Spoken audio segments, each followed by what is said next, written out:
So guys, andito kami ngayon at pinagdasal na din po namin ang kalagayan ni Cha Inday na sana po makarecover siya at siya na ang bahala, Panginoon. Panginoon na po ang bahala kay Cha Inday. Bigyan siya ng lakas ng loob para sa kanyang mga apo't anak. So yan guys, nagpasalamat po kami sa inyo. Thank you, maraming salamat po. Blessings, achievements. At sa inyong lahat guys na walang sawang sumusunod. Pinagdasal din namin ang mga OFW sponsors and followers, viewers, and supporters guys. Thank you so much po sa lahat po ng mga nagmamahal sa amin. Bye. Hanggang pink, love, and for... Ay na! Bakit for having baby hole? Buto po lang kinuha mo. Ay, pink. Hindi ko nakita agad na meron palang color coding eh. Ay, ano dapat ang sayo? Red. Red dapat. Ay, pink ang nasindihan ko. Having baby. Sino mo? Ang kinuha ni call center ay pink.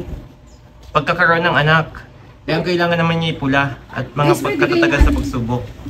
Guys, pwede kayong ano patayin at magsindihan. Hindi na, balik na yun.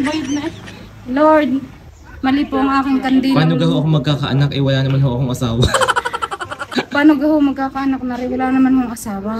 Yung Kaya nasindihan kong kandila ay kulay pink sa halip na red. Hindi ko naman ho alam na meron palang ibig sabihin ng mga kulay-kulay. Ako'y basta na lang dumampot at ako'y nagandahan sa pink yung pala having baby. Having baby.